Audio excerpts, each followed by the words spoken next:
Hi, I'm Ella. It all started back when I was a fresh-faced hairdresser, barely out of school and already behind the chair at a small salon downtown.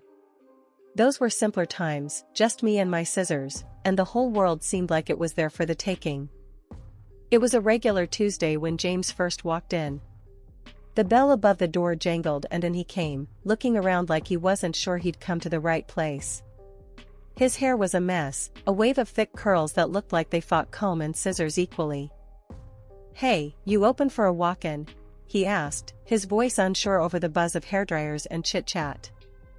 "Sure thing, take a seat," I said, pointing to my chair.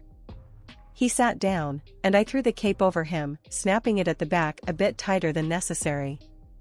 "What are we doing today?" "Just, make it look like I ain't been dragged through a hedge backwards," he joked, half smiling in the mirror.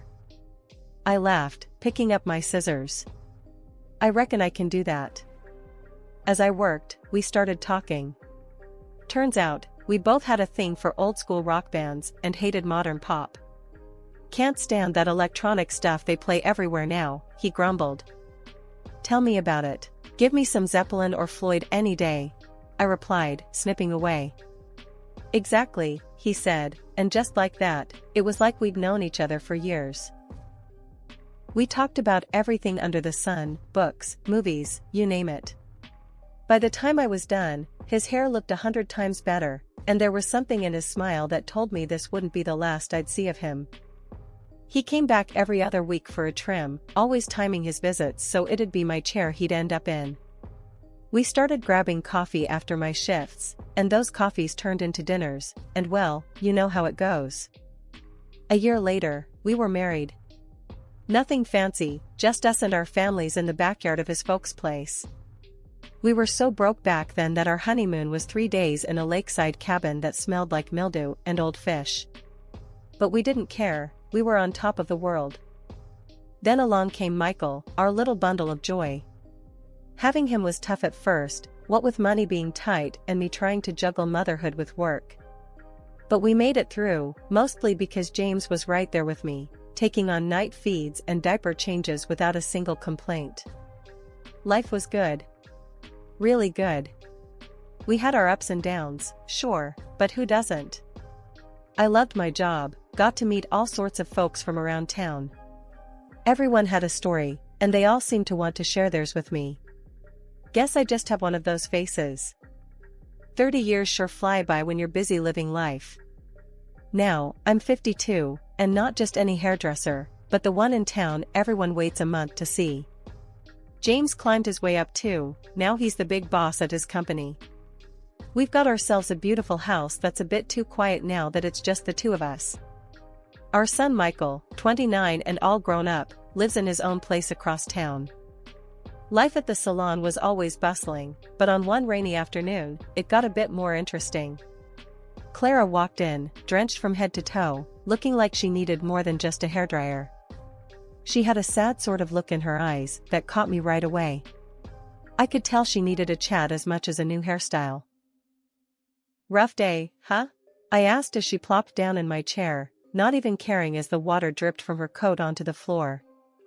"You could say that," she sighed, taking off her soggy hat and revealing a mess of tangled, wet hair. "Just split with my boyfriend. Feels like my heart's been through the ringer." "Well, you're in the right place for a pick-me-up," I said, draping a towel around her shoulders. "Let's get you dried off and fixed up. How about we try something new today? Give you a fresh start?"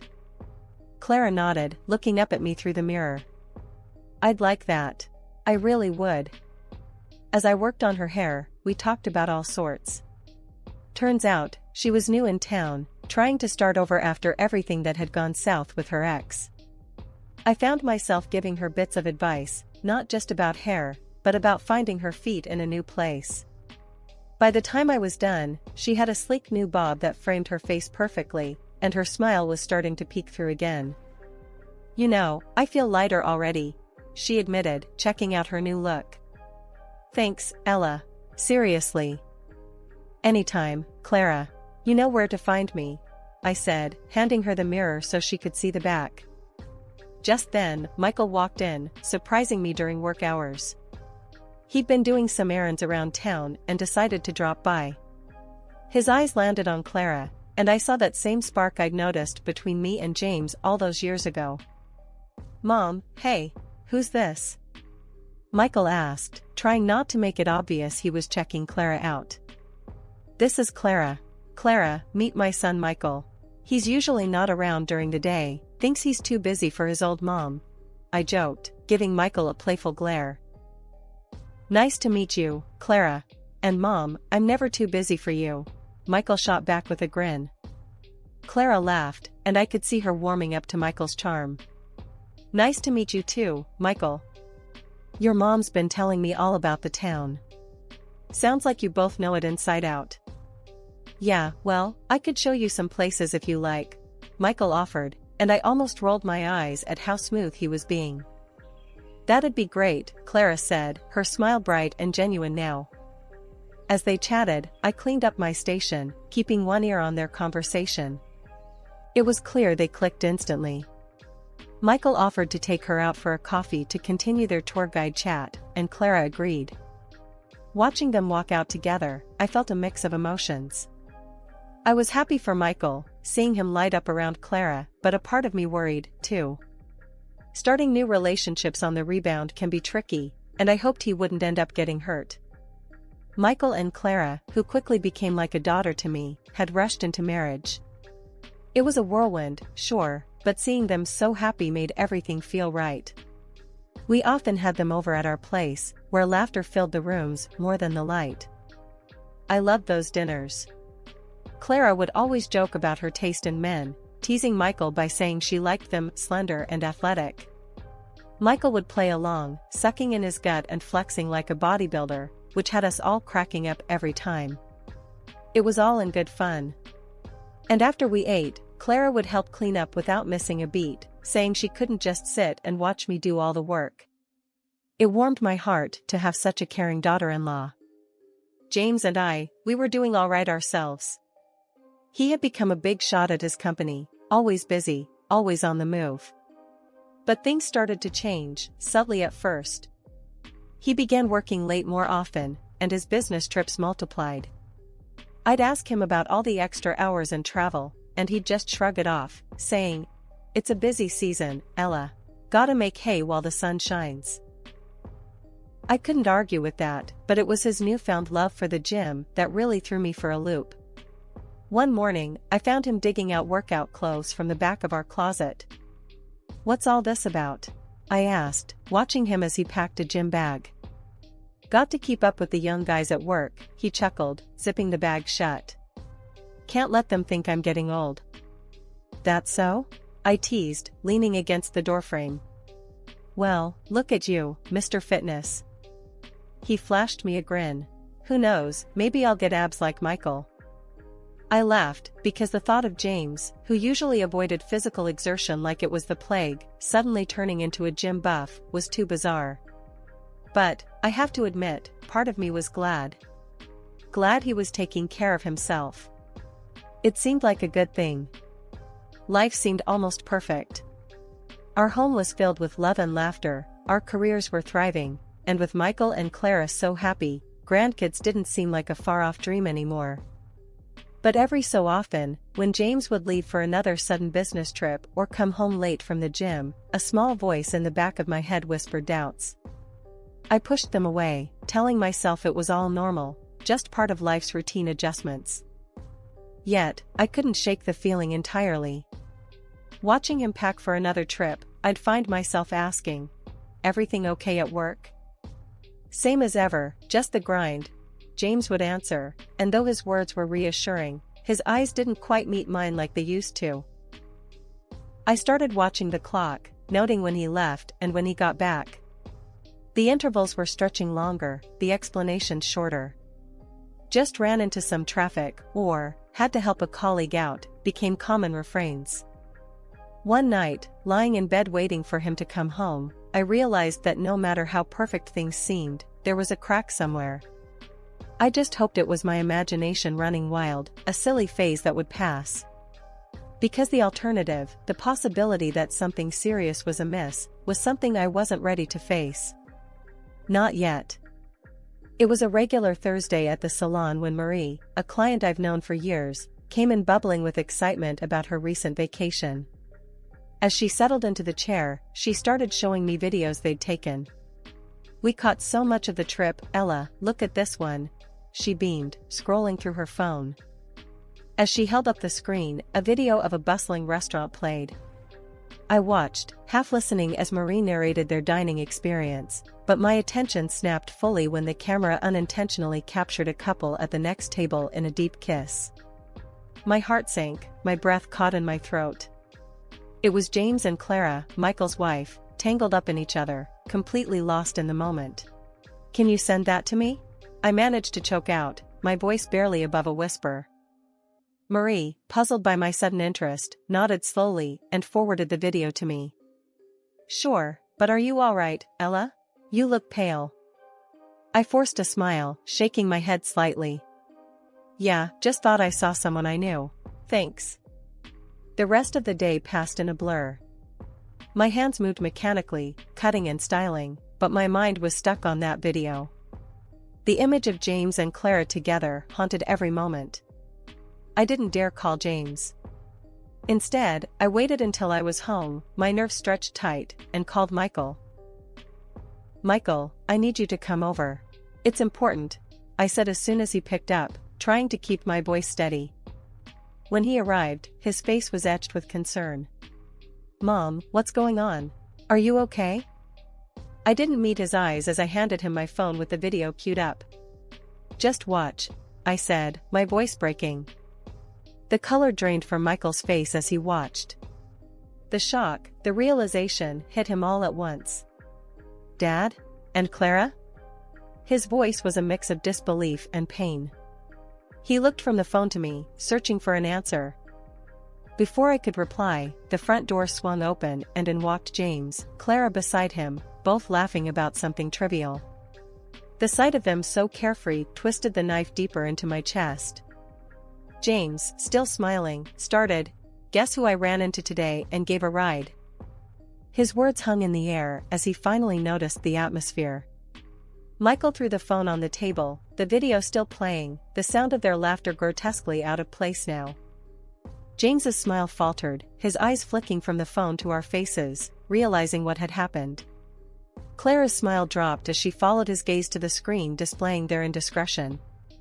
The second that video ended, the air in the room turned icy.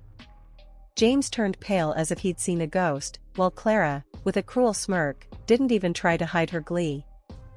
"I love him," she declared, pointing unabashedly at James. "And honestly, Ella, you're old. He doesn't want you anymore." Her words stung like a slap. I felt a deep, hollow ache in my chest. I couldn't believe I had welcomed such a snake into our home, into our family. How had I been so blind?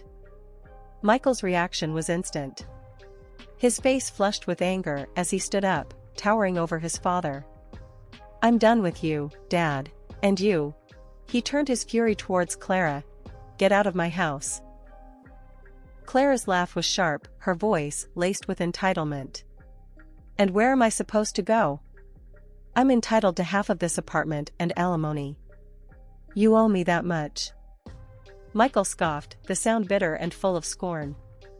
"The apartment was mine before we even met. It's in my name only. And as for alimony," he sneered, "your cheating has taken care of that. You get nothing." While Clara fumbled for a response, James stepped in, his voice cold and calculated. "We need to talk about our assets, Ella. We've got 30 years of marriage here. I want half of everything." His audacity was breathtaking. My entire world was crumbling, and he was worried about money.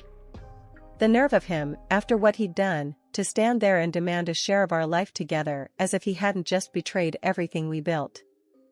The divorce was nasty, drawn out, and every encounter dripped with venom, especially from James. He strutted into court, playing the wronged party, trying to smear my name and grab as much as he could from the ruins of our marriage. It was excruciating to watch the man I had loved twist our memories into lies, just to gain an upper hand. And Clara, oh Clara had the gall to taunt me outside the courtroom on the last day.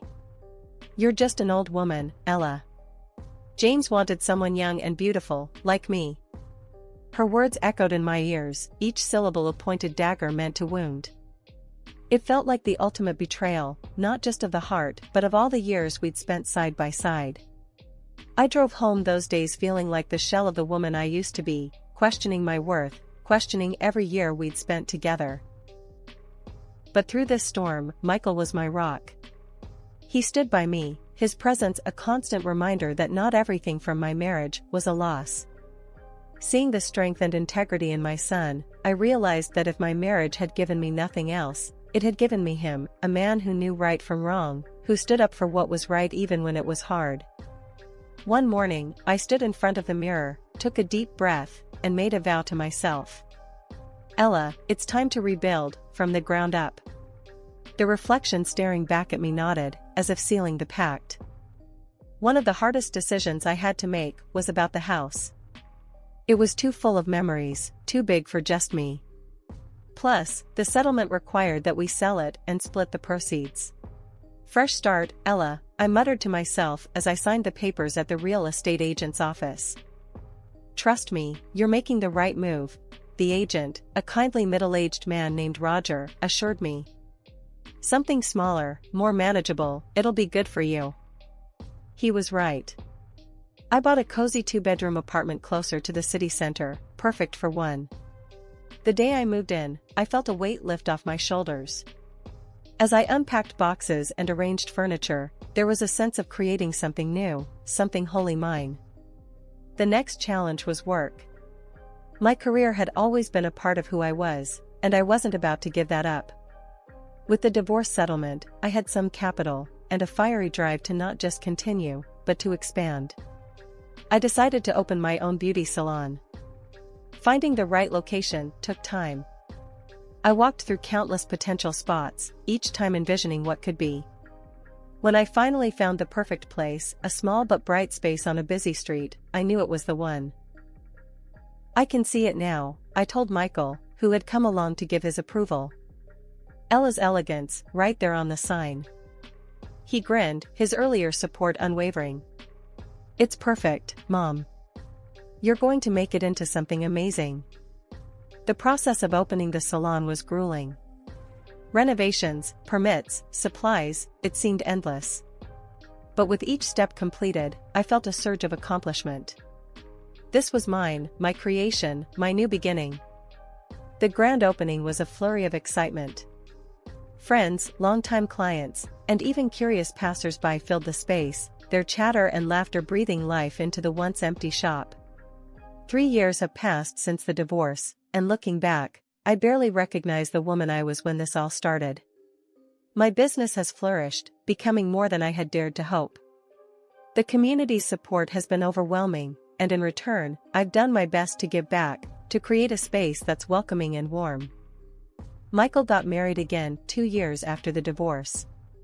He met Lisa at a community event, and they hit it off right away.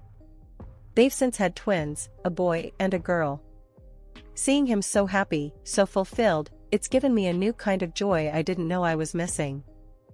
As I lock up the salon at night, the last of the sunset casting a warm glow through the front windows, I often pause and reflect. This journey, every up and down, every setback, and every victory, has reshaped me. I'm not the same person I was, and I'm grateful for it. In those moments, surrounded by the hum of dryers and the smell of shampoo, I realized I had found my way out of the darkness. The betrayal that had once threatened to break me had instead built me stronger, fiercer. One day, out of the blue, I received a call from James, my ex-husband. His voice was casual, as if we were old friends catching up, but his words were like a slap in the face. "Ella, I think it's only fair I get half of your beauty salon. It's doing well, and frankly, it was started with my money since I was the main breadwinner for so long." The nerve of him, after everything, to claim a piece of what I had built from scratch with my own money, post-divorce. I was seething, but I kept my cool. Okay, James, let's meet and talk about it, I said, plotting to turn the tables on him. After hanging up, I called Michael. He was furious when he heard and suggested we dig a little deeper into James's life now. Mom, let's see what he's really up to, he said, proposing to hire a private investigator. I agreed. It was time to uncover whatever James and that woman he left us for were hiding. We chose to meet in a crowded cafe downtown. I arrived early, spotted them from a distance, James, looking older but trying hard to appear youthful, beside his much younger wife, Clara, who was visibly pregnant. Sitting down, I braced myself for a tiresome charade. James wasted no time. Ella, thanks for coming. You know, with the baby on the way, Clara wants to start her own salon. We think a share of your business would be a good start for our family's future. Clara looked at me, smirking smugly as if she had already won this battle.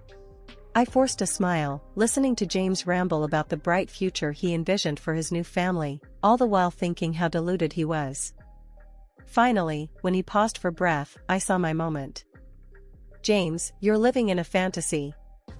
This business you want so badly? It was built entirely without your money or influence. And as for this child you're so excited about, I paused, my smile fading as I pulled out a series of photos and slid them across the table to him. It was like watching a train wreck in slow motion. James and Clara leaned in to look at the photos, clear shots of Clara with another man, not just in casual settings but leaving a hotel together. And there's more, I continued, my voice steady, despite the chaos I was unleashing. James, remember when you had chicken pox so bad at 38? The doctor said it left you infertile. I didn't have the heart to tell you before, thinking it would crush you. The color drained from James's face. Clara's eyes widened in horror as she turned to him, her hands trembling. You're lying, Clara shrieked, her voice breaking. James just sat there, stunned, as reality crashed down around him. He turned to Clara, anger contorting his features. Is this true? Are you cheating on me? The cafe around us had gone silent, all eyes glued to our table. Clara started sobbing, her previous arrogance washed away by public humiliation. James, I can explain, she stammered, but James was already on his feet. I don't want to hear it. We're done.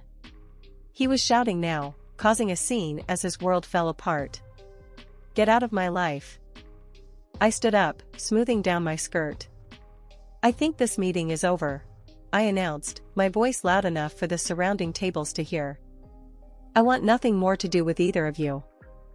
As I walked away, the last thing I saw was Clara weeping and James yelling, the staff rushing over to intervene. I stepped out into the sunlight, feeling a weight lift off my shoulders. A few days later, I was at the salon, tidying up after a busy day. The bell above the door jingled, and I looked up to see Michael walking in, his face bright with a smile. Hey, Mom, how's the champion of independence doing today? He teased, walking over to give me a hug. I laughed, handing him a broom to help me clean up. Oh, stop it. But I won't lie, it feels good. Really good. That's what I like to hear, Michael replied, starting to sweep. So, what's next for you? I paused, leaning on my broom. Well, I've been thinking about that a lot. I want to do more than just run the salon. I want to give back somehow. Michael nodded, looking thoughtful. You've got a lot to offer, Mom. Maybe some kind of mentorship program? You know, for young women starting out? That's exactly what I was thinking, I said, excitement bubbling up inside me. I want to help them build their own futures, make sure they have the support they need. The following weeks flew by as I put our ideas into action. I reached out to local community centers and schools, setting up workshops and talks. The response was overwhelming. So many young women came, eager to learn and grow. One evening, after a particularly successful workshop, I sat in my salon, reflecting on everything that had happened. The phone rang, and I answered it, still in a reflective mood. Ella's Elegance, this is Ella. Mom, it's me, came Michael's cheerful voice. Just wanted to check in. How was the workshop today? It was fantastic, Michael. These girls, they're so bright and full of potential. It makes me feel like I'm really doing something worthwhile. I replied, a smile spreading across my face. That's awesome, Mom. I knew you'd be great at this. We chatted a bit more, and after hanging up, I felt a profound sense of peace. I had come so far from the woman who thought her life was over after a divorce. Now, here I was, making a real impact, feeling more fulfilled than I ever had. Alright, everyone's presentations are done. Nick, the manager, said as he tried to move the discussion forward. Excuse me, I haven't. I recently found out something. Nick interrupted me and began to speak. There's apparently someone in this department who didn't graduate high school and is just a part-timer. Meetings should be for employees only. Absolutely right. His lackey, Mike, of course, agreed with Nick. I'm leaving. After leaving the meeting room, I started to shut down my computer. I noticed that an email had arrived, not in my personal inbox, but in the company's shared email. Thinking, there's no point in speaking up, no one will listen, I went home quietly. The next day, I heard a commotion from Nick's desk. He was staring at his computer screen, his face pale. Nick? Is something wrong? Mike looked at the screen with him. And he turned even paler than Nick. Why is he so angry? Knowing the reason for Mike's distress, I thought to myself, serves them right. My name is Adam. My mother passed away when I was in the 9th grade, and I was raised by my father. Well, you could hardly call it being raised. After my mother passed, my father changed.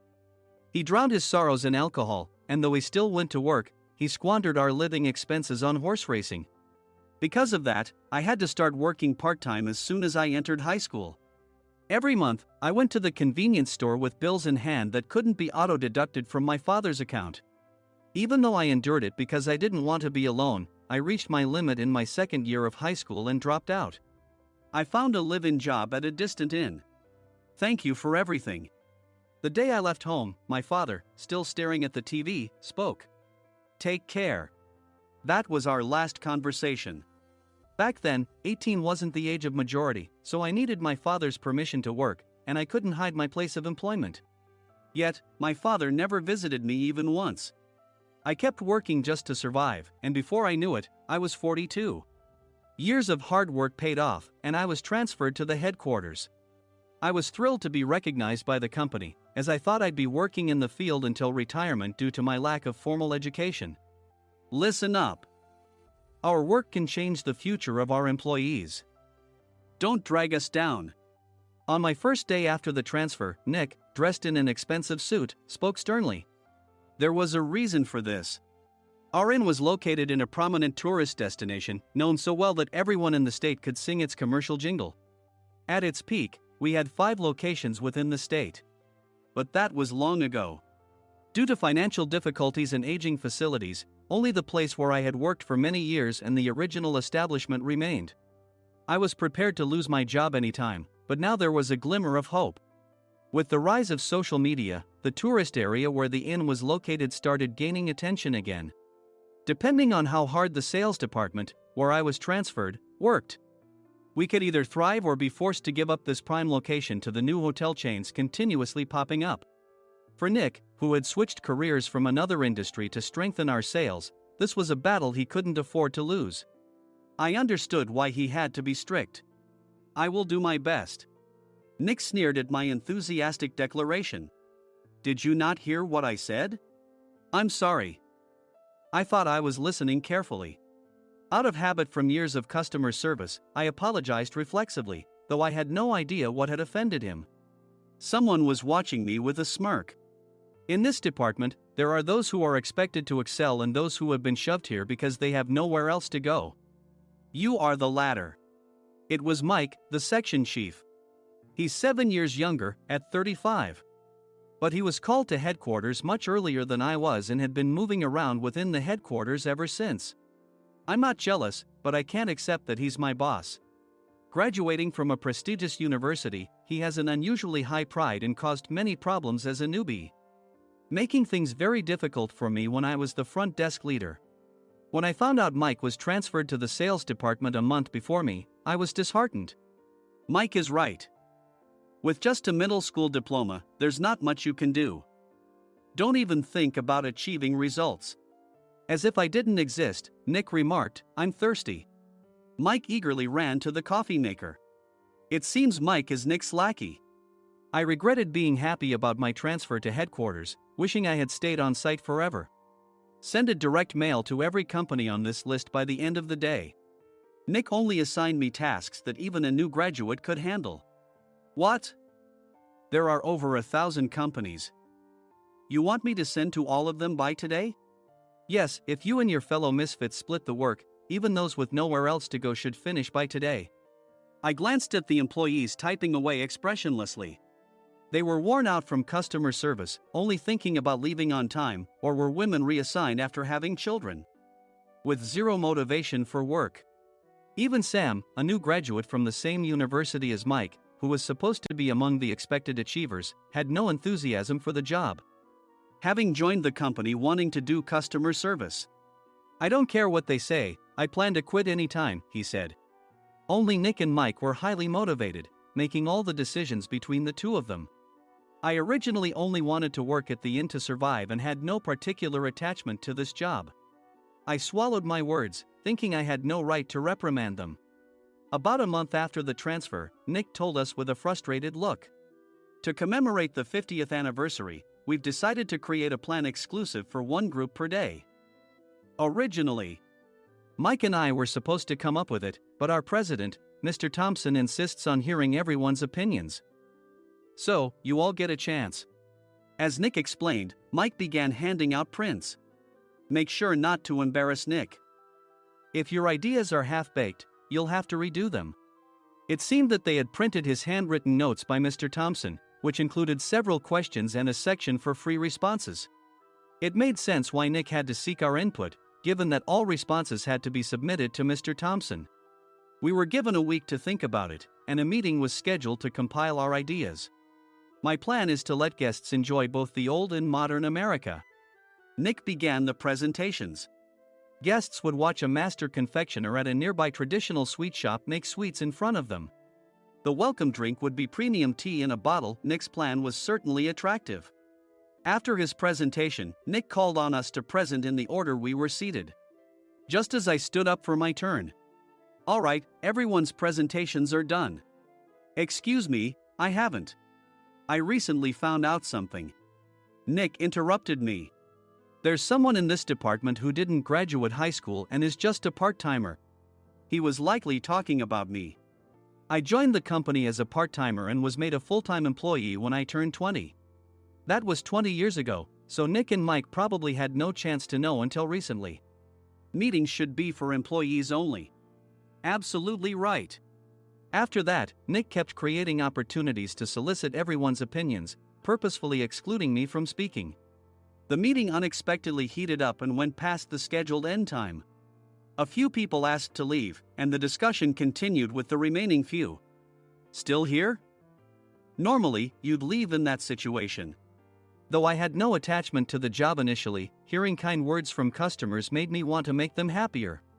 For someone like me, with nowhere to go, the inn was my home and customer service was my life. I felt pathetic about my current self. I'm leaving. I left the conference room and started shutting down my computer. I noticed an email had arrived, not in my personal inbox, but in the company's shared email. Thinking no one would listen to what I had to say anyway, I quietly went home. The next day, while preparing the DM as instructed, I heard a commotion from Nick's desk. In his haste to stand up, he hit his knee on the desk. He stared at his computer screen, his face pale. Nick! What's wrong? Mike, thinking he should be the first to rush over, approached Nick while still wearing his coat. He peered at the screen with Nick. And he turned even paler than Nick. Why is he so angry? Who is responsible for this company? Nick, more irritated than ever, asked, and Mike answered without checking. Probably Sam. Sam wasn't there because he was attending a morning training session for new hires.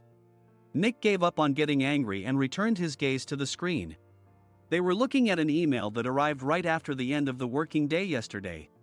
Apparently, no one, including me, had checked it before leaving. The email was from a large company that used us for their annual employee trips. The president and executives of that company also frequently used our services personally. President of the company, Mr. Mason himself, had declared that neither he nor his company would ever use our services again. Well, some companies cancel their employee trips or stop using our services due to financial struggles. Let's just move on. Mike kept wiping the sweat from his forehead with a handkerchief. Knowing why Mike was so agitated, I quietly watched their interaction. Do you know how much revenue we get from that company? We can find other guests to fill the rooms, but we'll lose the banquet costs, gift shop revenue, rental car fees, and more. Moreover, the gifts were supposed to be prepared by the traditional confectionery shop involved in Nick's proposed plan. If it's known that we incurred such a huge loss at this critical time, Nick's position in the company would be jeopardized. Nick took a deep breath, seemingly trying to calm himself. All right, Mike. Go to New York right now and apologize to Mr. Mason. What? You're coming with me, right? I have urgent work to do. I trust you, which is why I'm entrusting this to you. Please. Mike, believing Nick's sincerity, agreed with a determined look on his face, saying, yes. That's Nick for you. Even if Mike went to apologize, Nick would shift all the blame onto him if the client didn't change their mind. Well, it was Mike's fault to begin with, so it served him right. About 3 hours later, Sam answered a call from somewhere and repeatedly apologized, saying, I'm very sorry. Everyone watched to see what was happening. After ending the call, he informed Nick with a weary tone. When Mike arrived at the client's company, he only made things worse, further infuriating Mr. Mason. He was demanding, get his boss here immediately. It was no wonder Sam was exhausted, dealing with such a call right after returning from training. What is that idiot doing? All right, Adam, you're coming with me. If sacrificing Mike didn't work, then I must be next. Normally, I'd want to refuse at all costs, but I saw an opportunity in this situation. If I can be of assistance, I'd be happy to join you. I obediently followed Nick, and we flew to New York. When we introduced ourselves at the reception, it became clear how serious the situation was, as the receptionist personally escorted us to the president's office. Angry voices leaked through the door, making both Nick and me uneasy. Excuse me. I'm Nick, the supervisor. I understand my subordinate has caused you trouble, and I deeply apologize. Nick, with his experience in the corporate world, knew enough to offer an apology before excuses. However, his customer service skills left much to be desired. I sighed as I saw Mike trembling like a small dog in the corner of the room. What kind of training are you giving your subordinates? Mr. Mason glared at Nick with a red face. The intensity of his gaze made even Nick take a step back. Regrettably, I joined this company only 2 years ago and was unaware of Mike's issues. I should have identified his shortcomings sooner. Indeed. I should have realized sooner. No sensible person would come to apologize and then give a lengthy presentation on the drawbacks of not using their in. Nick froze, his mouth slightly open. Suspecting the worst, I picked up the documents that had fallen to the floor. It seemed Mike hastily prepared these documents on the plane, listing the disadvantages. Disadvantage 1: if you change the venue for the company trip, employees might suspect it's for cost-cutting reasons, leading to a negative impression. Reading it aloud half-jokingly, Nick snatched the papers from my hand and checked the contents with a furious expression. Among the stack of documents was a receipt from a nearby convenience store's copy machine. I felt a pang of dread, hoping he hadn't shown the receipt as well. What do you think he said when I asked what kind of nerve he had to do this? I'm very sorry. Faced with the dire situation, Nick must have thought there was nothing left to do but apologize. In a voice smaller than I'd ever heard from him, he uttered words of apology. He said, I'm a Harvard graduate. I don't believe I said anything wrong. Mike, what have you done? Forgetting his plan to pin the blame on Mike, Nick yelled loudly, even in front of Mr. Mason. I didn't do anything wrong. You're still saying that? Look at him. Mike pointed at me with a shaking hand. I was assigned to headquarters in my 20s and now I'm a section chief. This guy only made it to headquarters at 42. Everything I've done proves I was right. So why are we losing the contract? Having said his piece, Mike collapsed to the floor. Of course. You were sent there because you had nowhere else to go. Mike never expected to hear such words from someone he looked down upon. He lunged at me, and Nick hurriedly stepped in to stop him. Mr. Thompson told me Mike is a quick thinker, and to take good care of him. There's no way he was pushed aside. Don't make things worse here. He didn't say quick thinker, he said only quick-witted, didn't he? I don't remember that part. I recalled the many troubles Mike caused when he was a newbie. When Mike was on the front line, his pride was so high that he never apologized to customers. Customer service, especially in our job, doesn't work alone. It brings both good and bad situations. If the front staff or housekeepers made mistakes, or the cleaning company didn't properly clean a room, one had to apologize to the customers regardless of personal fault. Mike, in such situations, would never apologize, insisting he wasn't at fault. This often angered customers, and as the front desk leader, I frequently had to apologize on his behalf. He caused complaints and disrupted operations, which is why he was quickly moved to headquarters. In departments where he didn't interact directly with customers, his quick thinking was beneficial and things went well. But it seemed his flaws were starting to show. Corporate reservations are supposed to be entered into the system by the sales representative. But a quick check yesterday revealed that more than 10 items were missing from the client's reservation. The handover document clearly stated what needed to be prepared. Why didn't you enter it into the system? Why do we have to give them special treatment?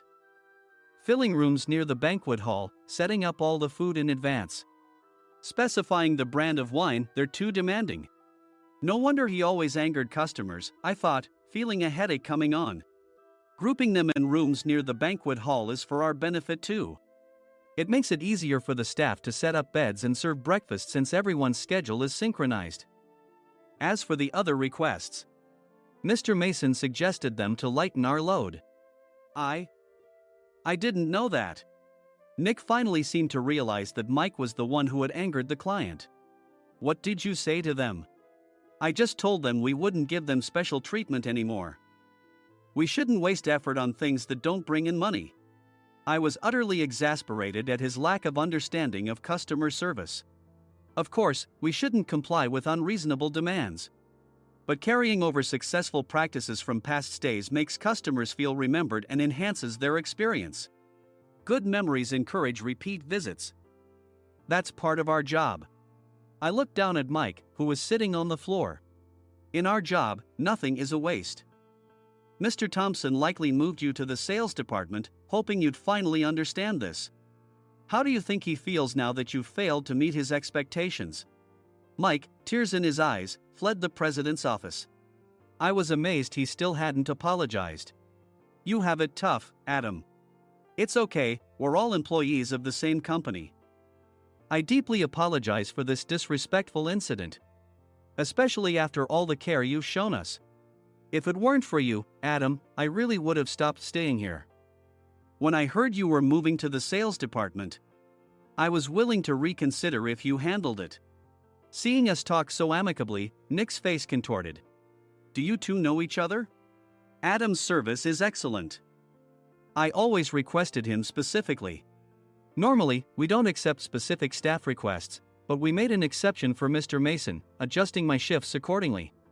He had personally stayed at our hotel just before my transfer, and during casual conversation, I mentioned, I'm moving to the sales department soon. If I hadn't told him then, things could have been much worse. Please continue to take care of us. I look forward to it. On the return flight, Nick awkwardly offered me a can of beer. It's still working hours. Of course, I had no intention of forgiving him for a single beer. Nick might try to pin everything on Mike and avoid any consequences. While pondering this, a startling fact came to light. Nick, the tea bottles for the plan have arrived. I handed Nick a bottle labeled with our inn's name. They look good. What are you talking about? These are plastic bottles. I had assumed we would use the trendy, high-end bottling tea. But what arrived were ordinary plastic bottles of tea with customized labels. The only unique aspect was the label, which had the inn's name, making it look customized. Upon further investigation, I discovered that a substantial amount of money was set to be paid to the tea company. It was priced like bottling tea. Does this plastic bottle really cost $100 each? The tea inside is specially blended for us. The extra cost is for that. Wouldn't it be better to use another tea company? Or is there a specific reason we must use this one? As Nick continued to make excuses, I showed him a printed email. I informed the tea company's president, Mr. Mitchell, that we discovered irregular payments and he confessed. He said you two were high school classmates and planned to split the extra money. That idiot. Why did he confess? That's not important. You should worry about yourself, this could turn into a police matter. Opening the bottle cap, I suggested. How about calming down with this tea? It supposedly has a relaxing effect. Nick drank the tea frantically. In the following days, decisions were made about their fates. Mike was reassigned to the General Affairs Department, with no chance of transfer or promotion, as per Mr. Thompson's orders. As for Nick, since the payment to the tea company hadn't yet been made, he narrowly avoided legal trouble.